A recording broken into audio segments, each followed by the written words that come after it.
Hello, everyone. This is Stag Radio. I am SK Station Manager, President for just a little bit longer until the AGM turns me around. And I'm here with a very, very special guest. I'll just let them introduce themselves. Thank you very much indeed. I'm Stephen Jarvis, and Mhm. I'm the University of Surrey's new Vice Chancellor, having been Yes. in post for 5 months now. But I'm Yeah. absolutely delighted to be here, and of course, very happy to chat with you this afternoon. Thank you. Thank you very much. We're also delighted to be here as well. We've been talking off camera about just how nice this office is, the view from the window, and how daunting it was having to see the number on the lift go up and up and up, going to the top floor of this building. But it's been very, very nice. You've been very charming every single time I've spoken to you in passing. I think the Hive and the Q&A session as well, when I saw how proficient of a speaker you were then, and I thought I have to see if I can get him on Stag Radio. And we made it. We made it. Yeah, we made Exactly. it. That's right, of course. So I just wanted to dive into a very specific question to sort of start off with, which is why did you choose to take a management position in a university of all places? So given how proficient your skills and expertise might be in other areas, why choose to be here? Yeah, that's a really good question. So I'm a computer scientist by training. So all of my degrees have been in some variety of computer science. Mhm. And of course, many of your listeners will respond to that and understand and think, well, with a computer science degree, why didn't you go into industry and why didn't you spend your time, working and earning a bit more money than you could have done? And of course, I did test the water on many occasions. So I was very lucky to be sponsored by IBM at Mhm. various times during my undergraduate degree, and I Wow. worked a little bit with Microsoft at one point in my career as well, and Mhm. of course did go for job interviews elsewhere at various companies. But I was always drawn back to universities, and of course I've had time now to reflect on why that may be the case. Yeah. But look, of course, education for me is the reason I'm here, Yeah. and the opportunity to educate Mhm. and to provide a great environment for education and training for young people has to be the place to start. And as we all get up in the morning and think about what we do, there's something rather special for me being able to do that. And I'm delighted to have the privilege to support a great university like this, providing the right skills, education, support, care, nurturing environment for Yeah. them to move between the ages of 18 and 21 or Mhm. 21 and 25 on that really important part of their life. Yeah. So, industry was tempting one or two times, but you can't beat being in a university. And as people graduate, of course, and reflect on their time at Mhm. Surrey, they always speak so fondly about being in a university and how important it was for them. Yeah, I mean, as a graduating student myself, I have to say that the privilege is both ways. It's great to have somebody who's so enthusiastic and empathetic towards the student experience, also being Mm-hmm. in such a leadership position. I would ask you, when you were talking about being drawn into the university despite the temptations of industry, was there a defining moment that made you want to work in such a senior leadership position, management position, as opposed to just shape the institution rather than just being a part of it? Yeah, that's a good that's a good question, isn't it? It's I mean, look, in part because of I was a enthusiastic young computer science lecturer, Hmm. actually working a lot with industry, and I would bring industry into my lectures to make sure that the support that we were providing and the training for students was very much connected to where they might go next. Um, and it was a great and fun environment to be.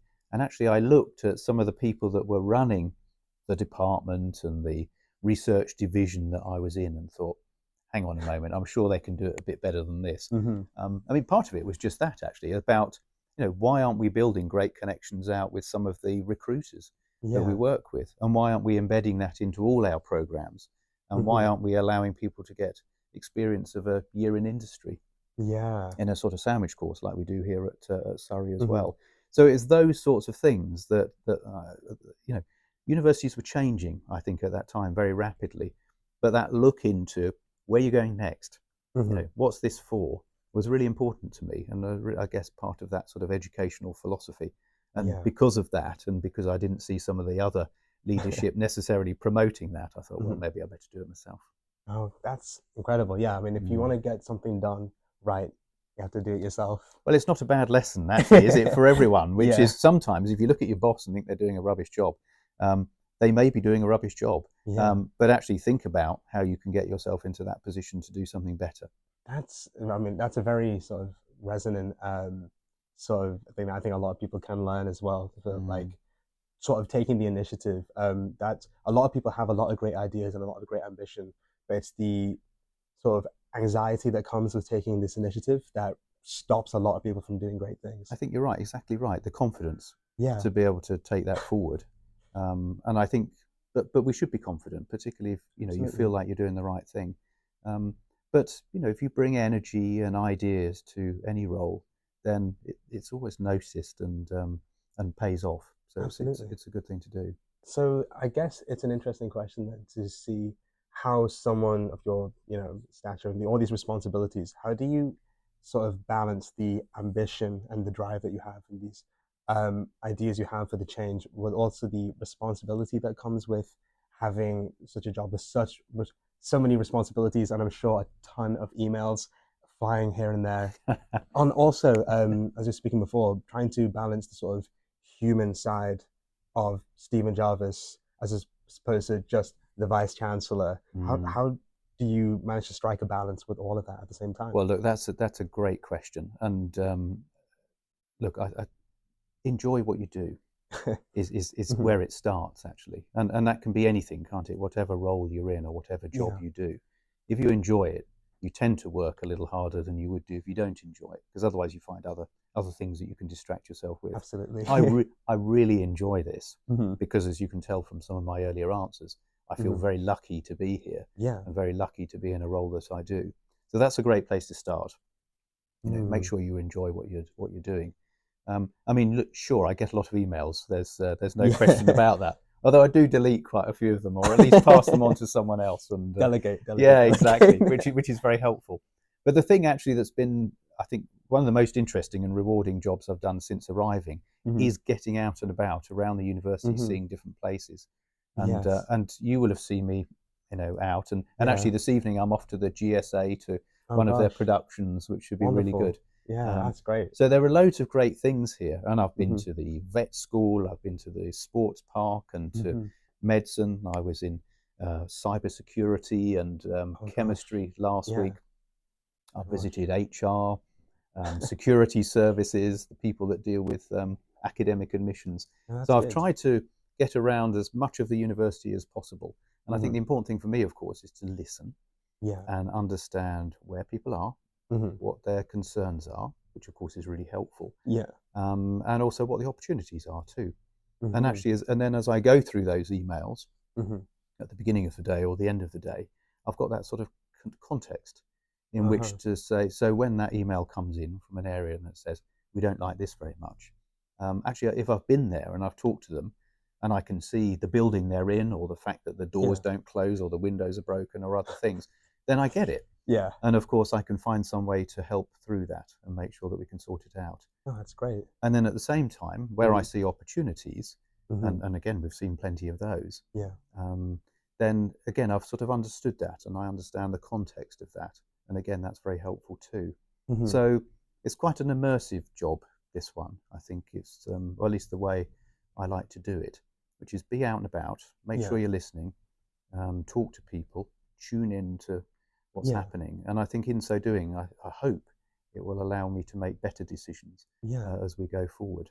There's definitely a certain degree of mindfulness as you go in, just being like receptive to both people's ideas and opportunities that present themselves, as well as balancing it with the sort of ambition. But it's sort of, I suppose, in a way of having to like tuck the ego aside and just like listen to what the people have to say and the changes that people want to make. Yeah, I I mean, it feel, certainly helps being interested, mind you, because yeah, again, I'm really lucky as I listen to the cybersecurity team tell me about how they break the security protocols on hmm, mobile phones so they can steal your money. It's kind of gosh, interesting to me. hmm, yeah, no, Or in areas of medicine, for example, looking at first in human clinical trials, you think, yeah, wow, as you're building a new drug and you hmm, need to take that drug, of course, at some stage into a human to make sure that you can test it. I mean, that's a massive responsibility. Yeah. And how interesting that is. And so there's loads of things around the university that are just extraordinary. Yeah, the research park by Manor Park was recently celebrated, I think, 40 years of innovation. I was again privileged enough to host an event there, and there I was like getting to learn all of the different things that happen as outside of my school in electrical engineering about breakthroughs in like veterinary science here, and then I think there was partnerships with the police here for different things, trying to tackle knife crime. That's And right. it's incredible stuff that Mm. I guess you might have more of a bird's eye view of it. And I feel like I'm sort of more closed off in my degree, but I've managed to navigate a lot more of that No, but that through joy Stag Radio. that you demonstrate is great Yeah. because it's exactly that. Mhm. And you know they build satellites on the Yes. research park. Yeah. Now, isn't that extraordinary? You know, Yeah. who knew that Guildford, you know, Yeah. here in, you know, the Mhm. south of the country, just on the outskirts of London, Yeah. was a manufacturing centre for satellites Yeah. for NASA and the European Space Agency and Yeah. other countries around the world. What an extraordinary place to be. It blows my mind, and then it's like 10 minutes later, there's a Joe's Kebab fan. It's incredible. That You need like, both. yeah, of You course, need Joe's kebab it's all and the about satellites. balance. But yeah, and what you were talking about earlier with being out and about, I almost feel bad for just keeping you in here because it's such a lovely day outside It is as fun, well. and of course, actually, you have to remember that I've seen campus through winter because actually Yes, that's yeah. all I've been here. I joined in late September, and of course, just as it was starting to get dark, and then of Hmm. course it's been cold, and then it's rained for Oh the last gosh. the last 4 months. So Yeah, thank goodness we're on a hill. yeah. But it's been quite bleak, hasn't it? But even Hmm. then, of course, it's been a great place to be as I've wandered around campus and seen different things. Yeah, But oh my goodness, what a transformation now as yeah. with this floor of daffodils, and as you walk past the lake Absolutely. outside, all the people Yeah. sitting there with their sandwiches and bottles of wine and Yeah, things. it's like that's one for the brochures. Yeah. All of the people having picnics outside by the lake. It's Mm. lovely. I One of the things you mentioned earlier, it was interesting to me when you're talking about gauging students' interest and like what people like trying to learn about what people on every stage, I guess, in management or the students themselves want to change for the university, having to manage all of this. Have you noticed a sort of disconnect between what students you speak to on the ground level want to see from the university and sort of what higher management want to see from the university? Is there sort of like conflicts of interest or sort of a disconnect over the visions that people have for There the are, but university? it's look that, and again, that's a really good question, but actually, it's a more macro question, Hmm. really, than you put it, because of course, I think that's true that there are Hmm. disconnects. But actually, if I just reflect on some of those, now, we're in. There's been a lot, of course, in the paper recently about uh, fees, of Yeah. course, and loans companies, and the debt that students are saddled with. And I've got kids who are Yeah. university age, and of course, they reflect with me about this too. Yeah. Is that we have a system that's challenging right now. Hmm. It's challenging for students as they Yeah. work out the investment of going to university, and I absolutely get that. Yeah. And trying to balance, a lifetime debt, for example, to be able to pay for education Yeah. earlier on in your career, and Yeah. that's tricky, and I get that too. Hmm. The cost of living and Hmm. housing and other things that come too. So all of this is tricky. And Hmm. of course, this is not simply a Surrey thing, but Yeah. actually it is just the changing face of education. And I was one of those last cohorts that was able to go through where the government would pay your fees. Yeah. Lucky me. But it was very different then, Yeah. and of course a very different, in a sense, transaction between um, the students that are here on campus and the university at that time. Yeah. And indeed, arguably, the universities would do all sorts of funny things then, Yeah. and I would have lecturers. I had one lecturer once who came into one of my maths lectures, and he looked up and he saw someone eating an apple Oh in the gosh. lecture, and he Hmm. said, "No one eats an apple in my lecture," and he turned around and walked out, and that was it. Wow. Yeah, exactly. But so in then Yeah. it was just funny Hmm. because we weren't paying for our education, and we didn't Yeah. sit there thinking, well, just a second, there's Yeah. there's a there's a transaction here, and it's not that, the fact that you've just Yeah. walked out of my lecture. Gosh. So things have changed so much, and Hmm. I think that often, of course, some of the decisions that I have to make, of course, are Hmm. responding to changes in policy, government steer, Hmm. and indeed just the fact that we have a system now which is more burdensome Yeah. than it was. But it's really important, and again, it goes back to this going and talking to people, doesn't it? But Hmm. I get that, and I get how difficult it is. Um, but at the same time, I think we have something quite unique here at Surrey, which Hmm. is we are really good. We are very purposeful in Yeah. the kind of education that we give, and it was one of the real attractions to coming here, is Hmm. that if you come to an institution and somehow it can help you make that next step, Yeah.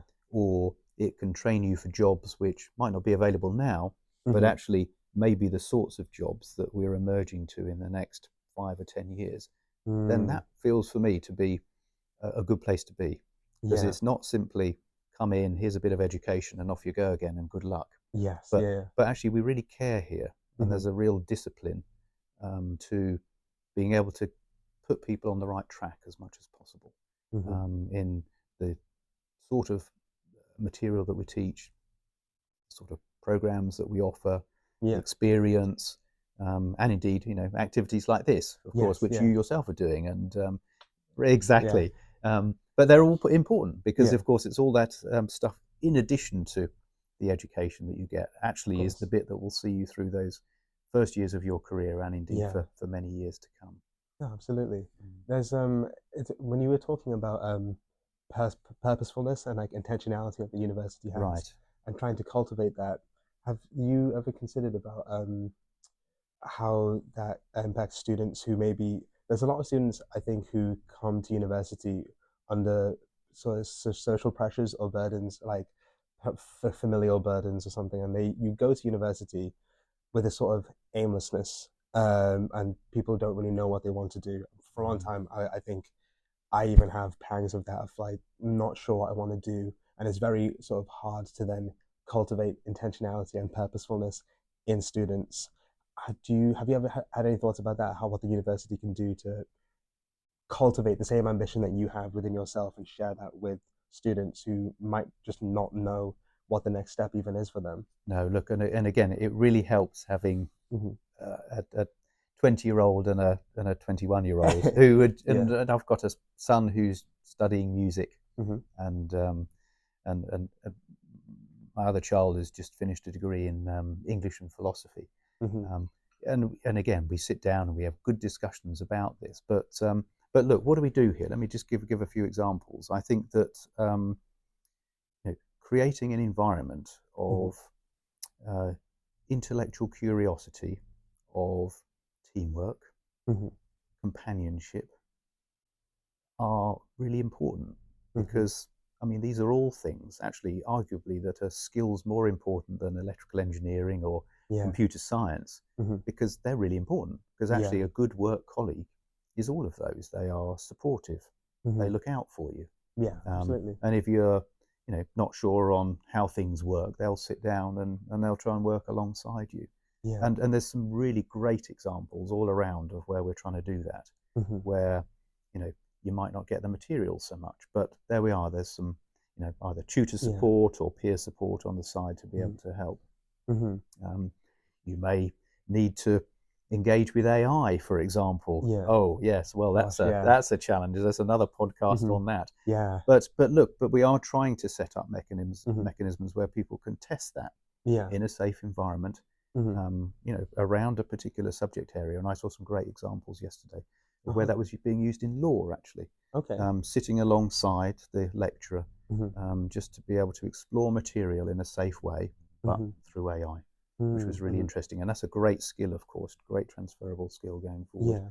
And then other examples I see too is that if students report that they're not finding life easy and Yeah. having trouble, there's a really good referral mechanism actually over to the sports centre, Hmm. for example, which Hmm. I thought was great, Wow. Yeah. because again, it's just a different environment. You meet some different people and maybe build a bit of confidence in something that's not your subject. Yeah. No, Um, absolutely. so I mean, look, again, it goes back to what attracted me to Surrey. We are, Yeah. I think, a caring university, and Yeah. and of course, you don't feel it all the time, Hmm. but it is there. Hmm. And if you are able just to connect into those help points, Yeah. I think there are loads of opportunities. You will have seen the dog walking across Yes. campus. I Yeah. mean, that looks Yeah. great. No, it's incredible. The support that Surrey provides for its students is, I, so from what I've heard, is from friends from different universities, sort of unparalleled as well. I'm afraid it is. And look, I Yeah. won't name any institutions because we're on air, and I'll get in Yeah. trouble if I do so. But there are other institutions around the country where that Mhm. level of attention and care, and of course, part of it's simply volume. Mhm. Yes. Part of it's because of the city that you might be embedded in, which of Mhm. course is a bit harder to work alongside. Mhm. But there's something quite special about this place, and I think probably always has been. But it's Yes. certainly here. And actually, as we reflect on the candidates who apply to Surrey, then Mhm. it's very clear that people feel that this is a university that they can come to and be Yes. supported. Mhm. Um, and although I go back to my kids again, but Mhm. they're at different universities again. I won't say which ones, but where they do come here and say, "What a wonderful place it is! Yeah. What a wonderful environment!" Mhm. And our students' union SAB officers have offered to take them for a night out on the town, which sounds terrible. Oh gosh, I'm sure it'll be great. But I mean, that's the thing. It's just Mm, wonderful to be here. It's yeah, there's one of the things you mentioned as well about the uh, transferable skills. You know, right. the things you learn on the fly that are outside of the degree, how you learn to work alongside others. One of the greatest teachers, I think uh, everyone will agree, is the fact that the best teacher is failure, which kind of leads me on to one of the questions I wanted to ask you Mm. is, and has there ever been a case that, or a moment in sort of your career here of pursuing higher leadership positions, etc., that failure taught you something that you now implement now to what you do? Has it taught you, and what has it taught you, and how did that come about? I'm really, really curious to know about this from your Well, look, perspective. let me take you on a little personal journey. Hmm. I mean, look, my beginnings in education were mixed. Let's put it that way. Hmm. The school I was at wasn't great. The Hmm. grades I got weren't fantastic, Hmm. um, and indeed, I managed to fail quite a good number of my GCSEs at the time. And I won't tell you Hmm. which ones because I mean, I'll embarrass colleagues around the university and say, "How can you possibly fail that?" But I did. Oh gosh. Hmm. So, it was certainly not evident at that point when I was 15, 16 that, um, well, one, that I was going to go to university. Mm-hmm. And I remember meeting a teacher of mine in the street, and when I was 17, I think, and he said, "What are you going to do?" And I said, "I'm going to go to university." And he sort of gave me this bemused look, as if to Wow. say, "Well, what are you going to do that for?" Mm-hmm. Mm-hmm. So, I Yeah. there's often an assumption when you're in a role like this, or you're teaching, or others, that you've been to some great school and Yeah. a great university, and then you've gone off and it's all been an easy journey. But You're the straight A kid, and it's just look, I yeah. just wasn't that Yeah. person Oh by any gosh. means. I really wasn't. Mm-hmm. And actually, it was only, I mean, I left regular school at 16 Oh to gosh. go to a local sixth form college to do my A Mm-hmm. levels in a mixed group of subjects which interested me but weren't necessarily coherent. Gosh. And then Mm-hmm. got into university, and then Mm-hmm. for me that was just a fantastic thing. Wow. So I was delighted, and I applied for lots and only got into one. So I Wow. took it. I Mm-hmm. said, well, I'll go there and I'll pursue that. And of course, I suppose it was because, um, in part, no one thought it was, what's he doing that for? And it's not the place for him. And it's all of that stuff, I suppose, Yeah. which a lot of our students maybe feel themselves now. That I sort of sat down and thought, well, let's get on with it then. And Yeah. I enjoyed it. Mm-hmm. And I was particularly, they just seemed like great places to be. Wow. So so it doesn't we can find different instances throughout my career where there've been ups and downs, Yeah. but I mean, look, the beginnings were tough, Yes. Yeah. Yeah. and I had to work really hard to get into a position where Mm-hmm. I could even get into university. And then, Yeah. of course, even when I was in university, to be able to keep going from there. and there's quite a motivating force about that. And I suspect there'll be lots of your listeners who will feel the same thing, whose Absolutely. parents didn't go to university, Mm-hmm. whose it wasn't a sort of obvious thing to do necessarily in their family. Yeah. And Yeah. and I get that. There's the attitude they feel like the odds might be stacked against you. But yeah, having these sort of the tenacity and the ambition and the enthusiasm and the mindfulness to um, go through all the whole journey, and as you said, enjoy the process the whole way through. Would that be sort of a lesson you hope other listeners sort of take away from this? Yeah, and I think going back to, you asked me right at the beginning about the motivation for doing a job like this. I saw the difference it made to me, and the real transformation. And I, it's those sliding door moments, isn't it, where you could go down a whole bunch of different paths, and of course, people I was at school with did that. Yeah. And some of them more or less successfully. And I was just lucky, because the door opened for me, and I took it, and I worked hard. As a result of that. But and then of course, you make your own luck a bit. Yeah. But if you're here and you're listening to this, and you feel, in a sense, this feels a bit like me, that it wasn't obviously this was the place I was going to come to, this kind of university, but a door opened and here I am. It's a great opportunity. So I hope that colleagues of yours are able to take it and run with it. Yeah. But that empathy is there from me at the top, and I hope you do run with it. And I shall make sure I do everything I can to make sure that people are successful if that's what they want to do. Oh wow! Well, there you have it. So I have colleagues telling me that time to wrap up, and I could not have asked for a better closer than that. Oh my gosh! Thank you very, very much for your time, Professor Stephen Jarvis, Vice Chancellor of University of Surrey. This is Stag Radio signing off with a big thank you to you for listening, checking this out. I guess that's a wrap. Thank you very, very much. Thank you very much for having me. It's a pleasure. Thank you very much. Thank you.